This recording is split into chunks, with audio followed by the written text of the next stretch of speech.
अब तक ethanol blending के कारण लोगों की गाड़ियां खराब हो रही थी, इंश्योरेंस कंपनीज के पसीने छूट रहे थे, शुगर मिल ओनर्स का मुनाफा हो रहा था और नितिन गडकरी जी का नाम खराब हो रहा था। पर मध्य प्रदेश में अब इथेनॉल ब्लेंडिंग का ऐसा स्कैम देखने मिला जो उन इंडियंस का भी पैसा बर्बाद कर रहा है जिनके पास व्हीकल्स है भी नहीं। इस वीडियो को एंड तक देखना क्योंकि आज India in last 24 hours ethanol से जुड़ा एक नया स्कैम बताने जा रहा है। बट उसे समझने से पहले ये समझो कि हमारे देश में चावल की खेती सबसे ज्यादा होती है, जिसे सरकार किसानों से खरीद भी लेती है ताकि आगे अपनी स्कीम्स में लोगों को दे पाए। अब ये जो सारा एक्स्ट्रा चावल है ये होता है फूड कॉर्पोरेशन ऑफ इंडिया के पास, जिन्होंने इतना एक्स्ट्रा चावल देख के सोचा कि क्यों ना बचे हुए चावल इथेनॉल बनाने वाली कंपनीज को दे दिया जाए, जिसमें कोई बुराई नहीं है। बट द थिंग इज, सरकार को ये चावल किसानों से खरीद के पॉलिश करके पैक करने तक का खर्चा आता है around 4100 rupees per quintal. But हमारी सरकार इथेनॉल बनाने वालों को ये चावल देती है सिर्फ 2320 रुपए पर क्विंटल के रेट पर, मतलब 1800 का डिस्काउंट। एंड यहीं से एक नए स्कैम का जन्म हुआ। बेसिकली मध्य प्रदेश के नवगांव में मौजूद एक फूड कॉर्पोरेशन के डेपोट से 242 क्विंटल राइस छिंदवाड़ा के एक इथेनॉल प्लांट पर भेजना था, पर ट्रक ड्राइवर वो राइस छिंदवाड़ा की जगह वरसौनी में मौजूद संचेती राइस मिल में ले आया, जहां के ओनर सौरभ संचेती का प्लान था फिर से इस राइस को सरकार को महंगे दाम में बेचने का। इस ट्रक में 242 क्विंटल राइस था, जिसे सरकार से ये लोगों ने खरीदा था 2320 रुपीज पर क्विंटल पर, मतलब 5,61,440 रुपीज। एंड सरकार को ये फिर से बेचने वाले थे 4000 रुपीज पर क्विंटल, यानी 9,68,000 के रेट पर, मतलब सीधा 4,65,000 का प्रॉफिट। और ये तो सिर्फ एक ट्रक का एक स्कैम था जो कि अथॉरिटीज ने पकड़ लिया। बट जस्ट इमेजिन देश के ऐसे कितने मिल्स में ये स्कैम ऑपरेट हो रहा है। करंटली हमारे देश में 499 एथेनॉल प्लांट्स हैं एंड सरकार इन्हें हर साल 7 करोड़ क्विंटल राइस देती है। आप यकीन नहीं कर सकते ये स्कैम उतना बड़ा हो सकता है। एंड मानो न मानो इस प्रोसेस में एथेनॉल डिस्टिलर्स भी शामिल है, जिनके इन्वॉल्वमेंट को अब इन्वेस्टिगेट किया जा रहा है। पर इस चीज से मैं शॉक नहीं हूँ, क्योंकि जहां मंदिर में चोरी हो सकती है वहां एथेनॉल जैसे काम में तो करप्शन होना ही था। इंडिया इन लास्ट 24 आवर्स की कोशिश है देश की कड़वी सच्चाई को आपके सामने लाना।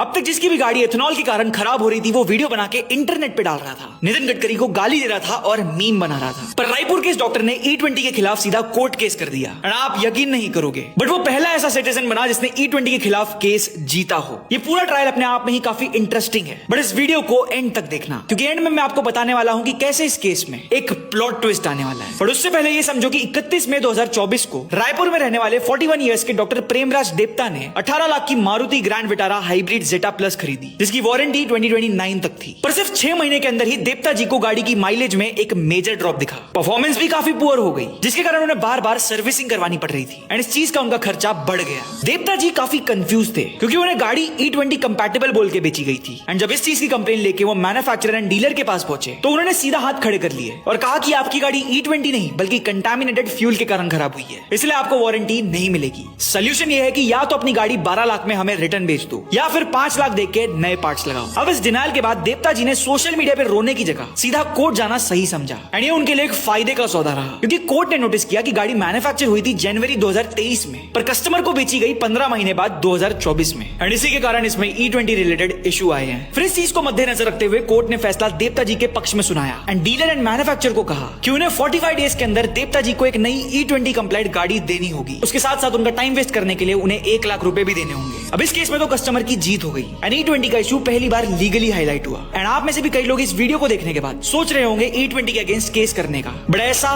मत करना क्योंकि अब आता है एक प्लॉट ट्विस्ट, जिसमें मारुति सुजुकी ने रायपुर कंज्यूमर कोर्ट के इस फैसले को चैलेंज कर दिया है और कहा है कि हमारी गाड़ी E20 कंपैटिबल थी, गलती तो कस्टमर की है क्योंकि उसने कंटामिनेटेड फ्यूल डाल के गाड़ी खराब कर दी। So now the battle is resumed and अब देखना यह होगा कि इस केस में E20 से परेशान कस्टमर जीतता है या मारुति सुजुकी। अच्छा, आपको आपकी गाड़ी में E20 के कारण क्या क्या प्रॉब्लम देखने मिल रहे हैं हमें कमेंट्स में बताएं। अगर आपके पास उन डैमेजेस के फोटो है तो उसे भी कमेंट्स में शेयर करें। इंडिया लास्ट 24 आवर्स की ड्यूटी है पब्लिक के हक की बात करना। क्या आपको पुणे का वो पोर्श केस याद है जहां एक 17 साल के लड़के ने 2 लोगों की जान ले ली थी? आफ्ताब पूना वाला केस जिसने अपनी गर्लफ्रेंड के टुकड़े करके उसे फ्रिज में रखा था, सोनम रघुवंशी केस जिसने अपने पति राजा रघुवंशी को हनीमून के दौरान मार डाला, और बेंगलुरु का अतुल सुभाष केस जिसने सुसाइड करने से पहले 1 घंटे का वीडियो बनाकर अपनी वाइफ को कल्प्रिट बताया था। ये सारे केसेस पिछले 1 साल में नेशनल इशू की तरह पॉप आउट हुए। देश भर के क्रिएटर्स ने इन पे वीडियोस बना के व्यूज बटोरे, पर आज इन केसेस में क्या अपडेट्स इसकी किसी क्रिएटर या न्यूज वाले को नहीं पड़ी। पर इंडिया इन लास्ट 24 आवर्स आपको बताएगा कि कैसे हमारी जुडिशरी ने इतने वायरल केसेस में भी कुछ नहीं किया। जहां सबसे पहले बात होगी आफ्ताब पूना वाला की, जो 2022 में अपनी गर्लफ्रेंड श्रद्धा वॉलकर के साथ लिविंग में रहता था और इसने श्रद्धा के टुकड़े करके उसे फ्रिज में कई दिनों तक रखा। इस चीज के सारे प्रूफ्स अवेलेबल है। पर अब जब 20 जुलाई 2026 को इस पे हियरिंग होनी थी तो कोर्ट ने उसे ये बोल के पोस्टपोन कर दिया कि अरे 20 तारीख को तो इस बेचारे का सोशियोलॉजी का एग्जाम है, इसे एग्जाम देने दो फिर इस पे बात करते हैं। कोर्ट वालों ने हाल ही में सिमिलर हरकत करते हुए नीट एग्जाम लीक करने वालों को भी री नीट देने दिया था। Seriously for what? बात करूं पुणे पॉश केस की तो उसमें कल्प्रिट माइनर होने होने के कारण उसे पहले ही ऐसे लिखवा के छोड़ दिया। पर उसके पिता जिस पर आरोप था इन्वेस्टिगेशन के दौरान ब्लड सैंपल्स बदलने का, उसे भी छोड़ दिया गया बिना किसी कॉन्सिक्वेंसेस के। उन 2 स्टूडेंट्स के घर वाले आज तक जस्टिस मांग रहे हैं, पर उन्हें क्या पता कि केस तो दफना दिया गया है। राजा रघुवंशी का भी यही हाल है, जिसकी पत्नी सोनम रघुवंशी ने अपने बॉयफ्रेंड के साथ मिलकर उसे मार दिया था। खूब चर्चा हुई थी इस केस की, खूब रील बने इस पर अब तक इस केस में 90 विटनेसेस में सिर्फ 4 की बात सुनी गई है। इस स्पीड से जब तक बचे हुए 86 विटनेसेस की बात सुनी जाएगी तब तक तो शायद केस सुनने वाला जज भी मर चुका होगा। बेंगलुरु के एआई इंजीनियर अतुल सुभाष के साथ भी हमारी जुडिशरी ने सेम मजाक किया है, जहां उसने 1 घंटे का वीडियो बना के एंड 22 पेज का लेटर लिख के बताया था कि कैसे उसकी पत्नी एंड उसके इन-लॉज कल्प्रिट्स हैं। पर आज तक उस केस में किसी को सजा नहीं मिली। इनफैक्ट अतुल की पत्नी तो हरियाणा में एक टेक फर्म में जॉब कर रही है। अतुल ने कहा था कि अगर मेरे कल्प्रिट्स को सजा नहीं मिली तो मेरी अस्थियों को कोर्ट के बाहरी गटर में फेंक देना, ताकि इस देश में मुझे मेरी वैल्यू पता चले। आई गेस अब ये रिचुअल हर उस फैमिली को फॉलो करनी चाहिए जिनके बच्चों को किसी ने मार दिया है, क्योंकि आपकी जान की वैल्यू अब बस एक रील बनाने वाले को ही रह गई है, और वो भी तब तक जब तक वो ट्रेंड चल रहा है। फाइनल कंक्लूजन की किसी को नहीं पड़ी। ऑडियंस को बस अपनी फ्रस्ट्रेटेड लाइफ में कोई केस चाहिए रेज बेट करने के लिए, एंड क्रिएटर्स उस रेज को फीड करते हैं। ये देश सही में मर चुका है, पर फिर भी इंडिया लास्ट 24 आवर्स की कोशिश जारी है आपको बदलाव के लिए इन्फ्लुएंस करने की। देश और दुनिया में जो भी होगा वो आपको सबसे पहले पता चलेगा only on India last 24 hours via breaking news post. शाम 6 से 7 के बीच एक डेडिकेटेड वीडियो है जिसमें लास्ट 24 घंटों की सारी न्यूज कवर होगी, एंड दिन में आपको ऐसे मल्टीपल वीडियोस देखने मिलेंगे जिसमें हम किसी एक टॉपिक की बात करेंगे। इसलिए